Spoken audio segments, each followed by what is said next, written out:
One. Dear colleagues,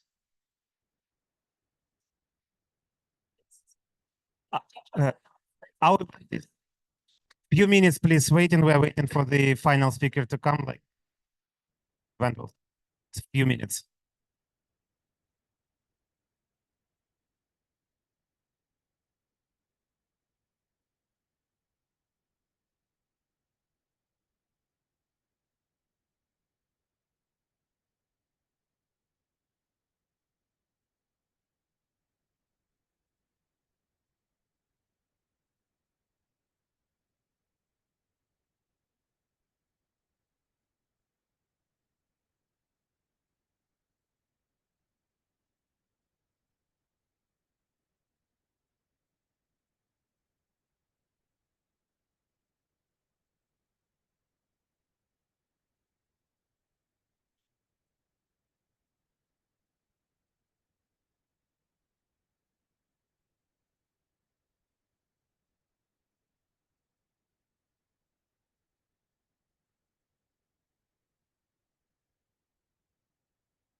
Okay. Oh, well, thank you. How are you? Fine. Good, good, good. I'm glad we were doing this. Glad we're doing this. Okay, great. I had a fantastic conversation yesterday. Okay, we're John, talking a little bit about our strategy and then also the future. So I feel like we're strongly aligned. Yeah, it's obviously transition coming up for both of us in Washington. But anyway, let's stay. Yeah, sure. Very good. Okay, great. Thank you.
Yes, like at the from here, or they just like stand. It's like more comfortable.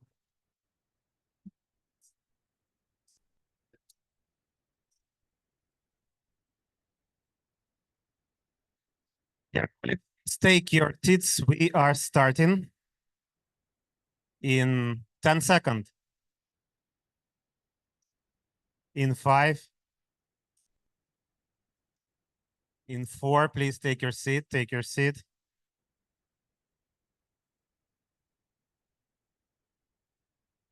So I'm happy to kickstart our side event and welcome to Can you hear me? Yes, I see. Yeah, yes, yes. So my name is Alexei Ryabchin. I'm a COP negotiator. It's my 9th COP, and I love this this beautiful pavilion to welcome such a hugely crowd audience, and our event called Recovery of Ukraine Towards a Green, Sustainable, Resilient Energy System. And I guess I won't waste more time to say about the destruction of our energy system, a capturing of the Zaporizhzhia nuclear power station. Everybody is following this, and we have such an distinguished guest whom I tell and reflect on this. But first, I'm honored to welcome on stage our distinguished colleague with whom we are working like very closely and time. We do really, all of Ukraine, appreciate your personal commitment in helping Ukraine to sustain this Russian aggression and to survive like many winters. So European Commissioner for Energy, Kadri Simpson, please take your floor. Thank you. Morning, ladies and gentlemen. It's an honor to be here, and I understand that my dear colleague German Galushenko joins us online under these current circumstances, and it is understandable that he cannot travel. Let me start by recognizing the extraordinary courage of Ukrainian people, because next week it will be 10,000 days of Russia's illegal and unjustified war of aggression against Ukraine. And it's a very difficult anniversary to mark as a stark reminder of the huge loss and destruction brought by this war. And I myself, I had a chance to visit Kiev just this September when I was accompanying Commission President Ursula von der Leyen.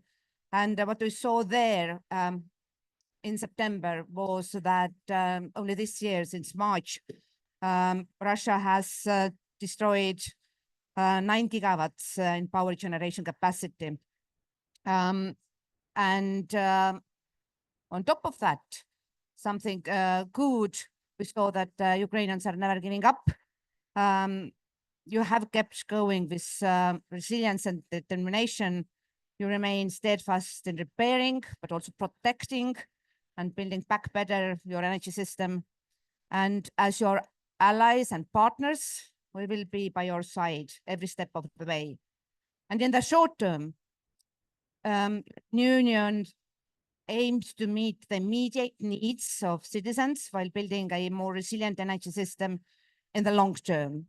And our approach is threefold: repair, connect, and stabilize. So first, we are committed to restoring 2 gigawatts. This is 12% of Ukraine's winter energy needs. And second, connect. When I was there in Kiev back in September, the trade capacity, export capacity from EU to Ukraine was 1.7 gigawatts. And I'm proud to announce that now it's 2.1. And if there is an emergency, it can be as much as 2.35 gigawatts, covering another 14% of Ukraine's winter needs. And third, to help stabilize, we are expanding decentralized energy production, focusing on renewables. So this not only ensures a more reliable energy supply, but also advances Ukraine's energy sovereignty and clean transition. For example, together with energy community, we are providing rooftop solar to 21 hospitals around Ukraine. And these short-term goals align with a longer-term vision for Ukraine's EU accession and its shift to a carbon-neutral economy. And as we meet here at the margins of COP29, I want to emphasize that climate and environmental sustainability are central to the plan Ukraine submitted to the EU last March. The Build Back Better principle is crucial for Ukraine's sustainable recovery and modernization, and this plan includes also energy, but also transport and environment commitments supporting COP objectives. And one of these commitments was Ukraine's national energy and climate plan, aiming to cut emissions by 65% from 1990 levels, and target date is 2030. And this was adopted last June, despite the ongoing full-scale invasion by Russia. And once again, I can only commend Ukraine for showing such determination amid all the war-related uncertainties. And of course, realizing these goals require collective effort. The EU has allocated 50 billion euros through the Ukraine facility, with 12 billion already dispersed, focusing on recovery, reconstruction, and climate action. And other donors, including in particular fellow members of the clean energy helping efforts. And beyond this, private investments is the key. We are also working closely with Ukraine on energy market reforms to ensure there is greater alignment with EU rules. We need to create the right conditions to spur private investments for Ukraine's reconstruction and green transition. So, dear friends, Ukraine and the EU have built a strong strategic partnership, now fueled by the momentum of the accession process. And I hope that in our discussions today, we can identify more key actions to support Ukraine's green transition. And I look forward to hearing from our panelists and exploring ways to build a more sustainable and energy independent and resilient Ukraine. Now, as we do have Minister German Galushenko online, I invite Minister Galushenko to provide his opening remarks, and we can follow him, at least the ones who do have headsets. You're finished, yes? And I can, yeah. So we have your big friend, German Galushenko, with whom you, I bet, texted lots of time during midnight, during a lot of crises. And like, I guess we need to summon him. If I can ask our colleagues from the technical department to have German online. German, we are waiting for you. We see only the black screen, but we bet you that you are in the cabinet.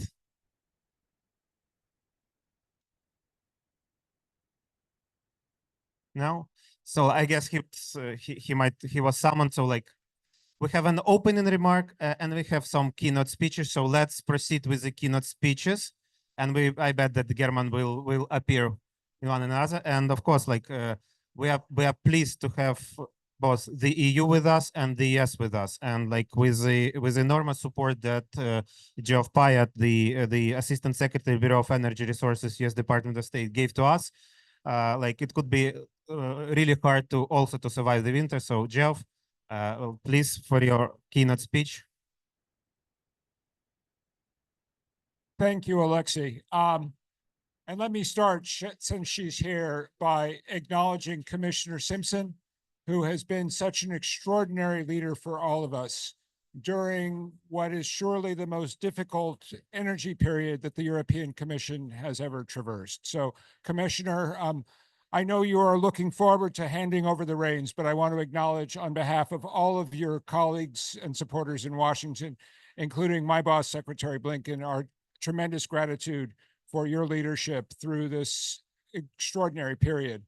I also want to acknowledge, of course, Minister Galushenko, but also say personally how humbling it is for me to be here at this incredibly powerful Ukrainian pavilion at COP29, here on day 997 of Ukraine's brutal and unprovoked invasion of Ukraine. We have to remember that Russia's actions, its weaponization of energy against the European Union, its waves after waves of attacks on Ukrainian energy infrastructure, on transmission and generation, have inflicted extraordinary costs on Ukraine's economy, on its infrastructure, but most importantly of all, its people. Very shortly after I began my work as Assistant Secretary of State for Energy Resources, Secretary Blinken asked me to lead an effort on behalf of all of the G7 to mobilize our collective efforts to ensure that Russia's efforts to weaponize the winter against Ukraine and to use energy as part of its war strategy would end in failure. This has been the most important aspect of my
continue to put our money against an array of projects that will support not just emergency response efforts, but the long-term marathon that Ukraine is engaged in, to rebuild transmission, to rebuild generation, and to build a more distributed and more resilient energy system for the long term. But even so, and even with the billions of dollars that we have mobilized as the G7 plus, Ukraine's needs are far outweighing the existing donor funding. Therefore, we are working with partners to incentivize the private sector investment that is going to be key to Ukraine's long-term energy reconstruction. That's why we continue to emphasize the steps that Ukraine has taken, even under warfare, to continue the work of energy sector reform, to advance reform of corporate governance in the state enterprises, and to build an energy regime that is fully aligned with European standards for competition policy, for transparency, and for governance. My consistent message to all of the United States international partners and to our companies that are investing in Ukraine is that Ukraine is not a charity case. Ukraine offers economic opportunity, innovative environmental solutions, and is positioned to contribute to Europe's long-term energy security, something that is vitally in the interests also of the United States. A clean, sustainable, and modern Ukrainian energy sector can provide enough power to drive Ukraine's economic reconstruction, but also to provide neighboring European countries with clean energy and contribute to the energy security of all of the European Union. Ukraine's 2050 energy strategy includes bold plans for wind, solar, battery storage, biomass, and nuclear power. Ukraine can also play a valuable role in global clean energy supply chains, which will benefit all of our efforts to scale up renewable power and to provide the grid and generation equipment that we need to meet our energy affordability goals.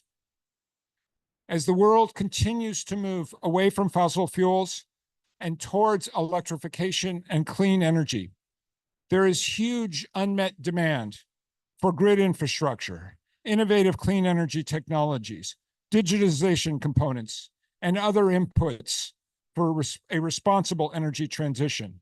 And in this regard, Ukraine's very strong legacy in aerospace, metallurgy, and manufacturing positions it to play a significant role in these global supply chains.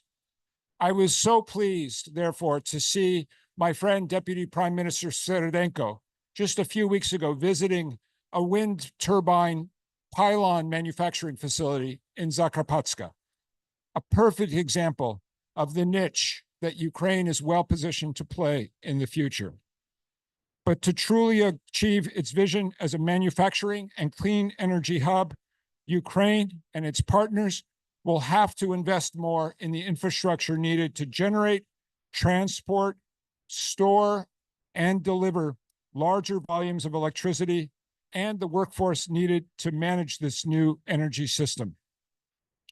Throughout this exercise, the North Star for American policy will be Ukraine's future membership in the European Union. Having been involved personally and professionally with Ukraine and the Ukrainian people for more than a decade, I understand better than most how hard the Ukrainian people have worked to achieve the European future that they so richly deserved. And I'm here today to assure you that the United States is going to stand continually as a fervent supporter of that vision. Thank you very much. Slava Ukraini.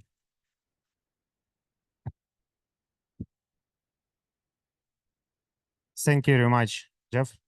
I'm pleased to announce another keynote speaker from Italy, the ambassador to Italy to Azerbaijan, Luca Di Gianfrancesco. I know that your envoy on reconstruction, Davide Lacece, the previous ambassador to Ukraine, is working quite hard to provide support for us and to provide the establishment of the Italian company. What you can tell about the energy support to us, please.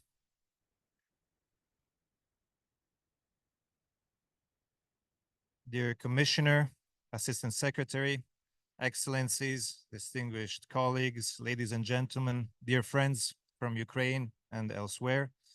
It is a pleasure and an honor to be here with you today on this very significant event and to have the opportunity to deliver the message on behalf of the Italian government.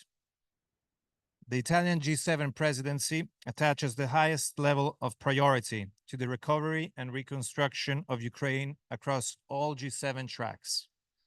The energy sector is, of course, critical because of both the immediate relevance it has for the Ukrainian people and for its role for the functioning of the Ukrainian economy. Ukraine's energy infrastructure has been relentlessly under attack by Russia, with the terrible consequences that we're all aware of, depriving the civilian population of essential services, affecting industrial production, and putting the safety of nuclear facilities at risk.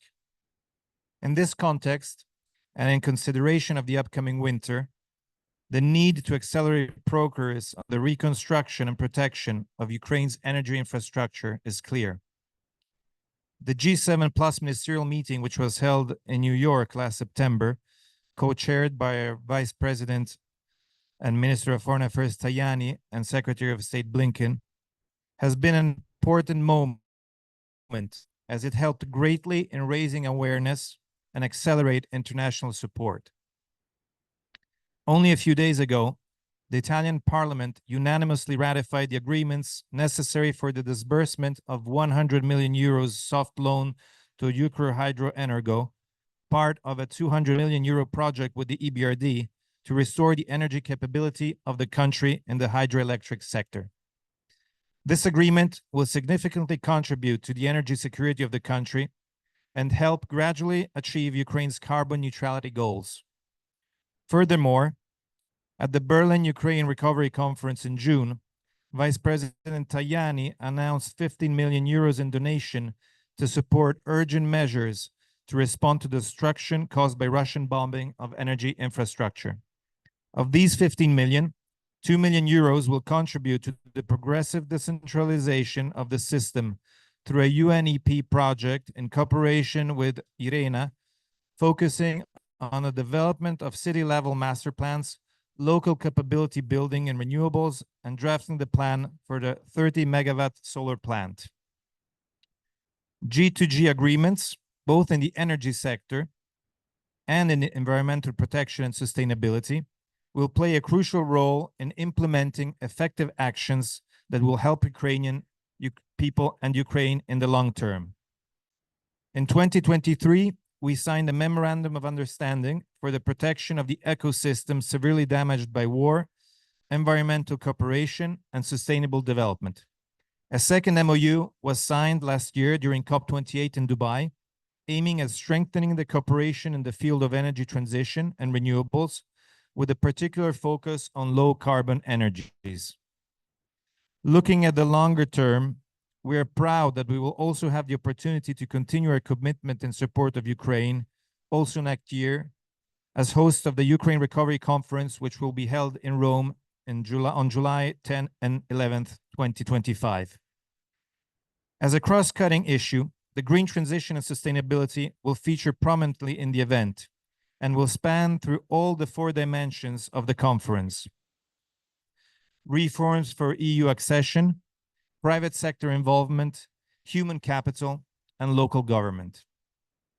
The need for the recovery and reconstruction of Ukraine is something that none of us would have wanted.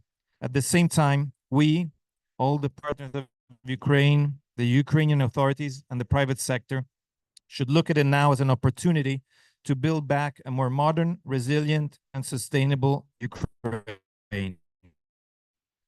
A goal that we are sure we can all achieve together. Thank you very much for your attention, and Slava Ukraini.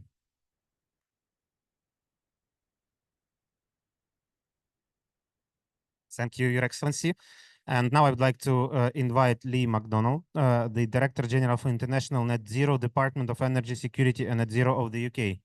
Yes, your minister was here yesterday, and I bet you have also impressions from the pavilion from what you are willing to say. But I would like to ask kindly just to be in time, just to make your opening remarks. Perfect. Thank you so much. And thank you to our organisers, the Ukraine Ministry for Energy and the European Commission for bringing us together today. I'm very honoured to be here on behalf of the to stand alongside partners to reaffirm our unwavering support for Ukraine. The UK has committed almost £370 million in grants and guarantees since the start of the full-scale invasion to help Ukraine respond to Russia's barbaric attacks on its energy infrastructure and to support recovery efforts in the energy sector. We're funding repairs to power stations, procuring equipment to support transmission and generation, and providing physical protection to critical national infrastructure. However, our support to Ukraine's energy system is not limited to emergency response. As other speakers have mentioned, the UK is a long-term partner and is committed to supporting Ukraine's ambitions for a sustainable, resilient and decentralized energy system. Rebuilding Ukraine's energy system in line with clean transition and net zero principles will be central to Ukraine's energy security, independence and economic prosperity. But the benefit of transition will go beyond its borders. Ukraine has huge potential as a clean energy hub for Europe and can play a significant role in global energy transition and security. Ukraine has significant potential in green and low carbon hydrogen production, electricity exports, nuclear expertise, and critical mineral reserves, which are all essential for our renewable energy future. And all of this can play a crucial role in securing Ukraine's prosperity and supporting a clean and secure energy future for the countries represented here today. However, to achieve this, we must continue to support Ukraine in their time of need, whilst also laying the groundwork for the transition. I congratulate the government of Ukraine for making progress on reforms, not only to ensure its citizens have security of supply and access to energy during the war, but also crucially to showcase their investment potential and support the private sector's role in Ukraine's recovery and reconstruction. We especially welcome the adoption of Ukraine's National Energy and Climate Plan, which the UK is proud to support. This plan will provide the blueprint for Ukraine's long-term transition by developing the financial and policy instruments needed to decarbonize the economy. At the Berlin Ukraine Recovery Conference in June, the G7+ made it clear our intention to support Ukraine so that the vision of a clean, modern and integrated energy system can be realized. The Clean Energy Partnership is a symbol of that commitment, and I welcome today's joint statement. I'm very proud that today we can continue to show strong commitment to Ukraine's energy sector, both now in the face of Russian aggression and into the future. Thank you. Thank you very much. It was indeed 2 minutes, yes. I used to be the member of parliament, so we had 3 minutes, and like to say everything is really hard. And I would like to give a floor to another G7 country, to Japan. Takahira Tajiri, Deputy Director General for Green Transformation Policy, Innovation and Environment Policy, Agency for Natural Resources and Energy of Japan. Am I right? Good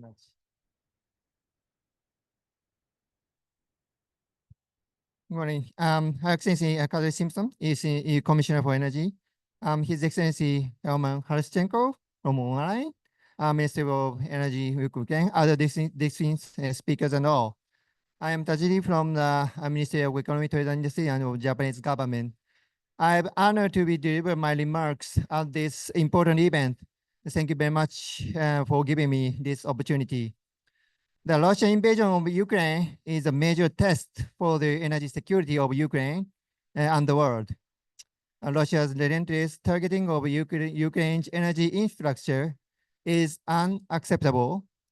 And I would like to express my renewed respect for the courage and perseverance of the Ukrainian people as they struggle to defend their freedom and independence.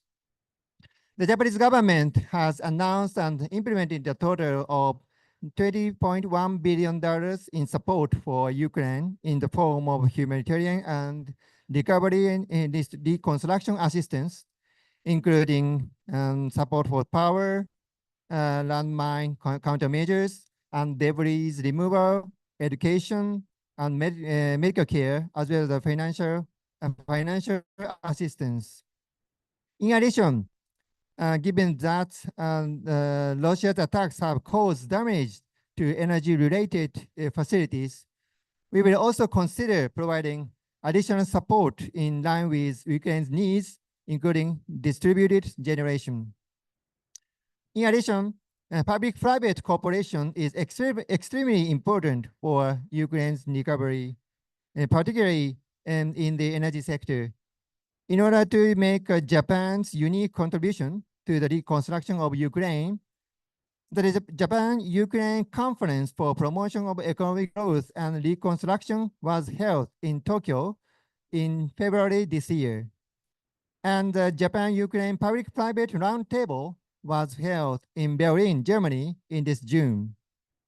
We were able to agree on a total of 79 cooperation documents, including public-private third-party partnerships for energy projects, such as wind power generation and heat pumps, which is a significant achievement. In order to support this development, in addition to grant aid, the Ministry of Economy, Trade and Industry has contributed approximately $180 million to the United Nations Industrial Development Organization, UNIDO, to support demonstration projects with the aim of creating business and that will contribute to the construction in Ukraine. In addition, this October, JETRO's key office was opened in Kyiv, which will serve as a contact point for business collaboration between companies from both countries. I hope this will lead to the realization of further cooperation projects. Through these supports I have just mentioned, I would like to work with everyone here today from the G7 plus countries to help Ukraine recover and achieve economic growth. Thank you very much for your attention.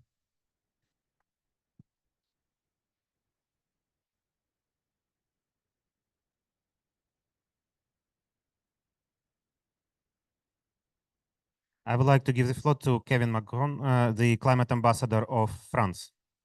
Please.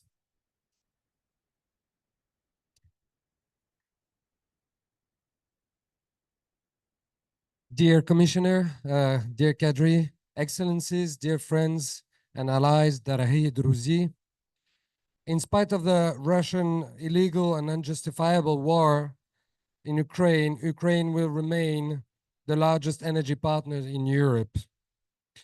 And we will stand by its people in this difficult time. Since 2014, Ukraine has courageously sought to bolster its energy security by diversifying its suppliers and strengthening its cooperation with the European Union. As such, Ukrainian energy transition is akin to our own, with an energy mix based on nuclear and with the objective to increase the share of renewable energies. Since the start of the Russian invasion, Ukraine's energy facilities and infrastructures have endured continuous Russian military attacks. The energy terror has escalated since March 2024, which resulted in the loss of 9 gigawatts of installed generation capacity, thereby endangering the Ukrainian people's access to critical services. In order to support Ukraine's energy resilience over the winter, France has been working on many tracks, maintaining maximum production capacity, in particular from nuclear plants, while guaranteeing safety imperatives, bolstering decentralized production capacities, and protecting production infrastructure, storage facility, and energy distribution networks. Beside emergency response, France recently announced a 200 million fund for business, from which 60 million are earmarked for energy projects, and a 6 million contribution to the Ukraine Energy Support Fund of the energy community in order to finance equipment and nuclear safety. Looking beyond, my country is committed to supporting Ukraine in order to accelerate renewable energy sources installation and in the nuclear sector to support maximal and safe operation of nuclear power plants. But France and French companies stand ready to accompany Ukraine as well. Identified and future projects will support Ukraine's reindustrialization, improve energy efficiency, and develop the decarbonized hydrogen sector, raw materials extraction, and energy storage that will be beneficial to the Ukrainian people. I want to highlight this here. There are a lot of opportunities and business opportunities to be made in Ukraine.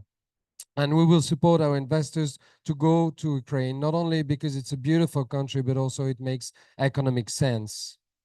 So, ladies and gentlemen, I would like to close by highlighting the importance of the work of the G7 plus Ukraine Energy Coordination Group, and to underline that France is pleased to endorse today's statement. We will stay by Ukraine. We're a steadfast partner and count on us to be by your side.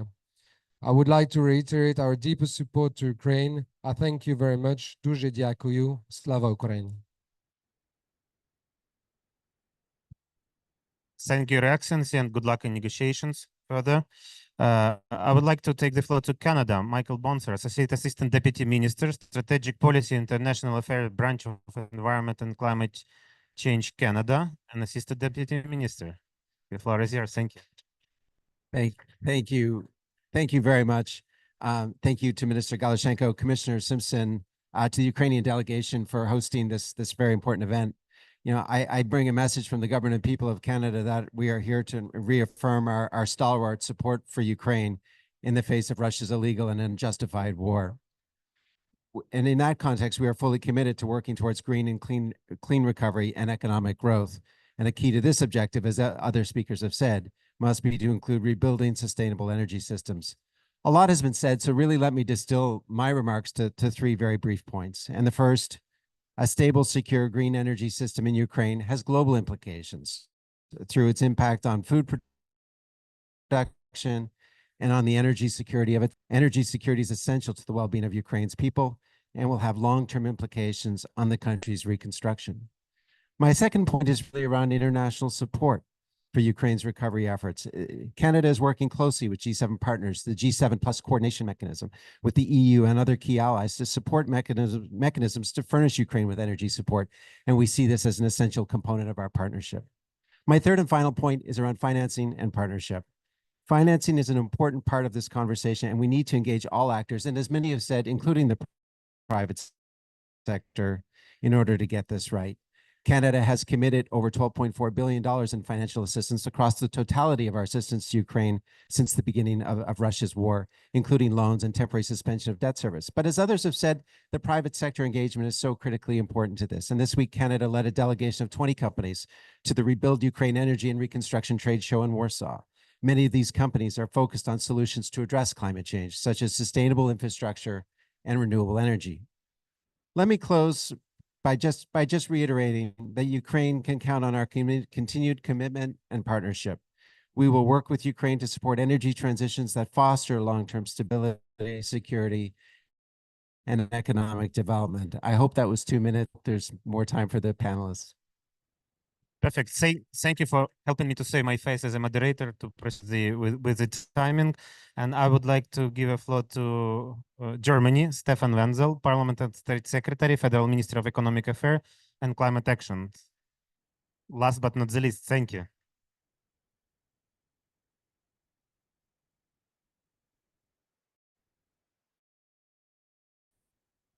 Thank you very much.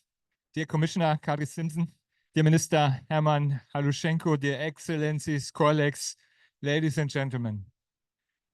I'm very thankful for the invitation on this wonderful, very impressive pavilion, where we can see what happened in the Ukraine in the last 2.5 years and how Russia tried to destroy the energy system, the heating opportunities for the houses. And we all can imagine what that means for the people living in the Ukraine at time of wartime. Last year at COP29, Germany and Ukraine hosted an event on climate action and energy transition in times of war and emergency to send a strong signal of support to Ukraine. And we can see here what that means. For example, that we can achieve electricity with renewables too. 1 year later, and ahead of the third winter of Russia's illegal full-scale invasion of Ukraine, we are here again to show our unwavering solidarity. This year, its energy system experienced unprecedented damage following a series of brutal Russian attacks on the energy infrastructure. Following the IEA, the electricity deficit could amount up to 6 gigawatt. Therefore, I'm very grateful to the European Commission and the European Network of Transmission System Operators for Electricity, called ENSO-E, who announced recently that this winter the electricity support capacity to Ukraine and Moldavia will rise from 1,700 megawatt to 2,100 megawatt. This will add to Ukraine's energy security this winter. And I'm very grateful that we all can endorse here today our joint G7 statement on promoting sustainable green recovery of green energy system in Ukraine. We are working hard together, and we know what is a challenge. We need a lot of security and support in the energy sector, and we would like to go on with this help. Therefore, 170 million euros have been freshly allocated from the German budget in September, and at the end of the year, we will maybe have contributed around 360 million euro for the Energy Support Fund.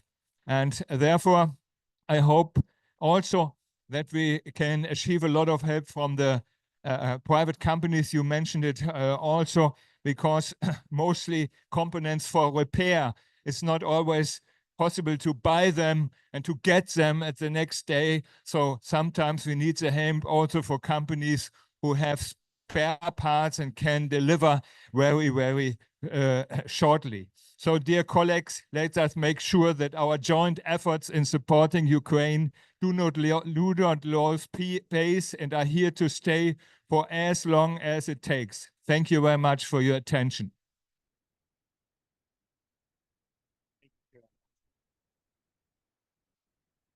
Dear colleagues, I guess like I will say not as a climate negotiator, but just like as a Ukrainian. So I'd like to thank you very much, thank your nations, your people for supporting us.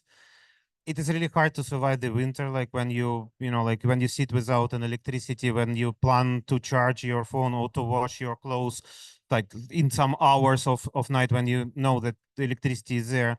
But on the other hand, like in the big cities, like you will able to survive. But when you understand that people on the front line doesn't have electricity, neither heat, like you will hold on. And I bet like with this backup that you providing for us, we will survive, we will win, and we will rebuild country and make it more green and resilient, joining the EU and joining the civilized world. I would like to thank you one more time very much. I have the message from German Galushenko, who was on to the Prime Minister due to the recent attacks. He has a link. He will try to connect maybe in the later part, but like I would propose to have Kadri Simpson remarks on what she heard and let her go to the next meeting, and I will ask the next moderator to be prepared in a couple of minutes. Your Excellency. Thank you. And just to conclude the first part of today's meeting, I listened to all the keynote speakers very carefully. And I think that their testimonies were a clear sign that everybody understands that we do have our specific role to play to support Ukraine, to recover the damage done by Russian aggression, but also to build up better.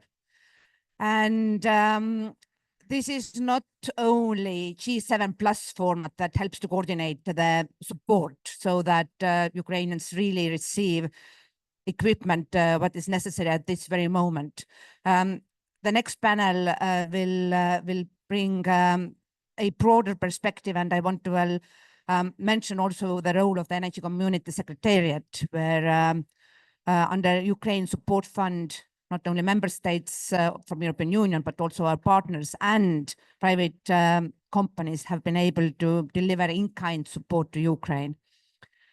From EU perspective, our European Commission is right now in transitioning phase, but President Ursula von der Leyen has been very clear that we will keep our commitment. We will continue our coordination of efforts, and we will prioritize the support to Ukraine.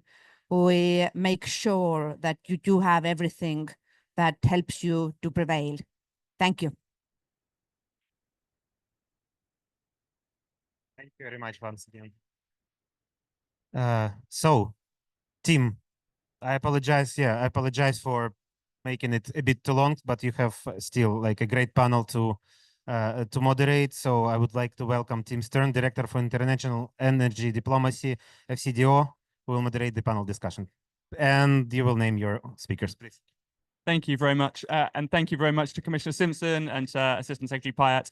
We now have a panel of some excellent experts. I'm going to ask them to come up to the stage if they're here. We've got Charles Cormier from the World Bank, Infrastructure Regional Director for Europe and Central Asia, Francesco La Camera from IRENA, the Director General, Adam Quech, Energy Community Secretariat, Head of European Green Deal Unit, Ivana Zivkovic, UNDP Assistant Secretary General, and Dimitri Gvindads from EBRD, Director for Climate Strategy and Regional Delivery. Thank you. Please do take your seats.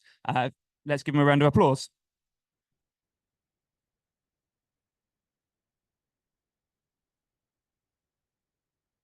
Thank you very much. I've been honoured to be part of the G7 Plus group that Commissioner Simpson and Assistant Secretary Pyatt have led over the last few years to support Ukraine's energy system. The partners here have been key members of that group as well. And we're now going to look at how international organizations and the multilateral system can support Ukraine's energy needs. I think given time, we'll do a quick fire panel. So I think a minute or so per answer if we can manage that. I will turn first to Charles and the World Bank. What's the most important way we can support Ukraine to repair its energy infrastructure, to invest in renewable energy? And what's your message to the audience here about what they should focus on, what we should focus on most? Very good. I think that you said it up front. First of all, glad to be here. I think the G7 process led by Secretary Pyatt has been fantastic to try to identify what the needs are. We know that 9 gigawatts of energy capacity has been destroyed, but the gap is not that because the demand has also been destroyed. So the gap is something between 3.5 to 4 gigawatts. As much as we can, we're doing repairs. So the World Bank has stepped in, and we have a project to repair hydropower. And so first repairs, then we try to look at decentralized system. Can we procure? And thirdly, can we provide some capital? So we've also financed a STATCOM to be able to enable that 2 gigawatts of energy being imported from ENTSOE. So the point I would make is that what is really needed, the Ukrainians have a very good system to identify what the needs are. So it's important that we collaborate, coordinate, so that each of us respond to the needs that are identified by Ukraine for the short term. What's makes us nervous is whether or not we'll have a very harsh winter and the demand would be too high. But I think the process is in place. We just need to keep doing it, that G7 process. Thank you.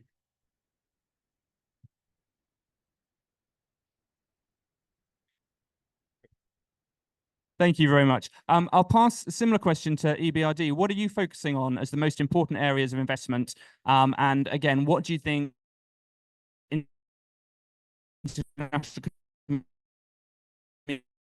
Thank you.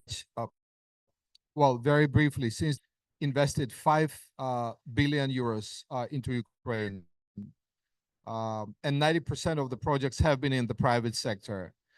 In terms of the volume of transactions, 45% of the transactions have been in the public sector, which is basically about the vital infrastructure and energy. Energy is one of the key pillars of our work. And in the private sector, it's financial institutions, you know, the credit lines and all sorts of products and instruments that we deploy through the client banks. It is about the private sustainable infrastructure and about the corporate sector.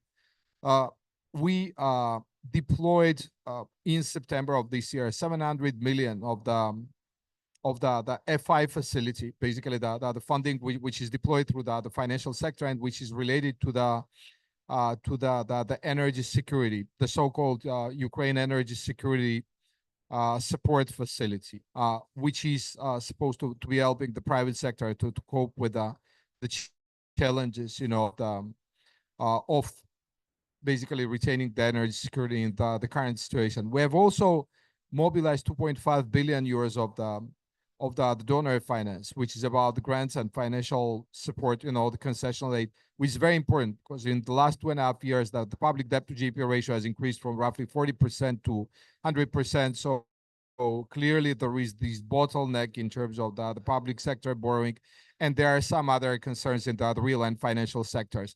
And 70% of this funding has already been deployed. We're working with the state-owned companies to help with the restoration of the generation and transmission, and with the distributed generation as well, because as was said early on, this is one of the key priorities under the circumstances. Thank you. Thank you very much. Is this working? Yeah? Yeah, okay. If that's working, thank you very much. That's not. Thank you very much. I'll now pass over to the Energy Community Secretariat, who played a pivotal role in managing Ukraine's Energy Support Fund and supporting legislative reforms. So how are you now looking ahead supporting Ukraine's clean energy priorities, particularly de-risking investments in renewables? What would you say are the priorities for the next Ukraine Recovery Conference in Italy next year? Thank you very much. Indeed, let me maybe focus on 3 areas that you actually referred to. First one, undeniably, is the Ukraine Support Fund, which we are a fiduciary of since 2022. It's actually growing as we speak. It's for the moment, it's 768 million euros pledged. So, of course, the main priority is now winterization of efforts. We have been contributing through the fund to the restoration of the capacities. Moreover, the support is being directed also to the distributed energy sources, gas turbines, supporting the system, supporting the resilience of the system, but also we see the very big role that this fund could play a bit in the more mid-term, long-term, when we step into the green recovery zone, where the support to, for example, the risking of investments in line with the strategic priorities ahead of Ukraine could be one of the main areas of focus. That could be actually from our side one of the key areas for the recovery conference or to discuss. Second key aspect of our work and focus is the governance. So going a bit beyond here and now, but also looking forward, what actually Ukrainian colleagues are doing an enormous job in that aspect. The adoption of the National Energy and Climate Plan is one of the main deliverables. And now the focus is on implementation of this document. So operationalization of key policies and measures. Of course, as much as war condition allows to make such decisions. This is something which both from internal perspective of the Ukrainian government is of course critical, because it's about coordination about different ministries. But I think as an international community, this is something that is also important to assist Ukraine in making these steps forward. And the third key area is about reforms. Is of course interlinked with both the fund and with the governance. Let me refer to 2 critical aspects. First one is about pushing forward with regard to the integration of electricity markets with the EU. There is this big legal package called Electricity Integration Package, and we congratulate Ukrainian colleagues in progressing with the law in the Rada.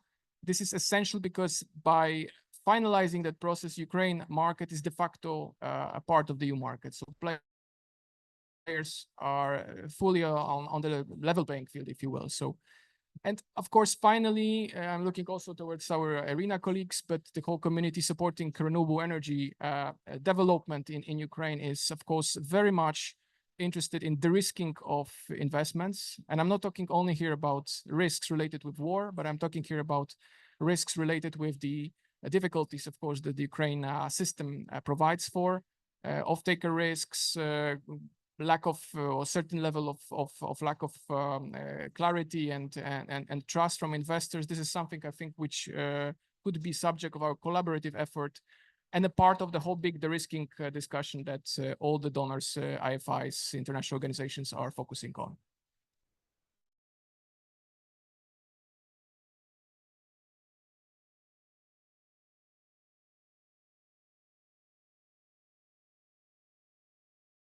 prioritization of priorities there. Thank you. Thank you very much. And it's a great pleasure to be a part of this panel. I wanted to share that the UNDP has been involved in supporting energy infrastructure of Ukraine since October 2022. And we have been involved in procuring some of the large-scale equipment, such as the high-voltage auto transformers, most recently gas pistons, and some of the energy provision that is necessary in relief effort and maybe first steps of recovery in providing not only electricity, but heating, water, internet connections to different populations. Most recently, with the support of our donors, Japan, Norway, Sweden, we supplied gas pistons for Odessa that are going to support 45% of energy needs. But going on from relief to recovery, we are also providing decentralized generation capacity and solar power for critical social infrastructure. And with the very much in coordination and also joining efforts with the different agencies, we are proudly supporting the G7 Plus platform of coordination and have been in line with all the efforts as well as with our donor countries. The second is the green energy transition, which is about increasing the share of renewable energy resources and also energy efficiency. And this is something that UNDP has been working on even prior to the war, but that we strongly believe that despite the war, we need to continue. And it's not only about building new energy efficient buildings, but it's also about retrofitting the existing ones. And here we have a great partnership with European Investment Bank, where we implement loans for retrofitting the health and education infrastructure throughout Ukraine. And finally, we have the innovative financing mechanisms that we're developing in partnership with Fund, Modernization Fund of Ukraine to de-risk investments in municipal energy efficiency projects using the ESCO models. And we have already done it throughout Ukraine in 20 different communities, providing 4,500 jobs. And we are also very much concerned about social inclusion. For that reason, we have published a study on gender equality and resilience in the Ukraine energy sector. For us, preserving the social fabric, it's a key priority within every sector that we work in, including energy, and happy to provide further information as needed. Thanks. Thank you very much. Really informative. And last but not at all least, I'll turn to Irina. So at the Ukraine Recovery Conference in Berlin earlier this year, Irina committed to support sustainable energy initiatives in Ukraine. How are you doing that? What do you see as the key opportunities? Thank you. Thank you very much. So actually, we are showing our commitment in two things. Number one is that now with our friends and partners from European Energy Support Fund and the community as well to scale up our letter of intent into full-fledged partnership. And we are about to sign these agreements. We hope to do that by coming January, where our General Assembly in Abu Dhabi will take place. But on substance, we already started in partnership with the UNEP through their offices in Kiev and with support of financing a grant from Italy to provide technical assistance and resources for 30 megawatt, but following a new model. We know very well, as Irina, we are answering the hard questions. And the hard question in Irina, or basically globally, is that how can we make the de-risking affordable for private sector? The issue is not for having money to provide de-risking. The issue is how to make affordable de-risking so private sector start to come in. And that's exactly still in the making. So we do that through two folds. Number one, technical assistance to the government to simplify the procedures so that the risks on the investors from private sector to come, and more importantly, to work on what we call it decentralized distributed generation. It's not only distributed generation, meaning that you need to decentralize distributed generation. By that, you will make the system super resilient for any kind of future aggression that might happen. To do this, we already started with 30 megawatt capitalizing on the artificial intelligence, that we do that now with the support from Italy and with our partners from the UNEP. But what I wanted to say here is that we're not only doing that, but the third issue that we're going classical approach through our partners, specifically MEGA and IFC, to see how can monetize the carbon credits that we generate from large scale project in the Midwest of Ukraine into financial resources through MEGA. And this is something I would say then is in the making. It was announced yesterday here in the COP. But the idea now, given the fact that Ukraine will be under or currently under accession from European Commission, it will be able to trade in through European emission trading scheme, such a kind of resources. And until this moment, we are working with who is from our partners, whether MEGA or IFC or EBRD. We're still in the discussion to take this into action. And that will be a game changer in order to make more resources available by the hand of Ukrainian government, not from other donors, in order to scale up their renewable energy systems. That's in a nutshell the three issues that we're looking at, and we can discuss offline for any further interest of anybody. Thank you very much. Thank you very much to all the panelists for their answers. We had to do an accelerated version of the panel given the time, but I really appreciate that. It's really informative. Do please follow up afterwards if you want to know more. But we've heard some powerful stories today about what partners are already doing to create efforts at what more we need to do in interest, but actually in all our shared interest as well. Keep it listening.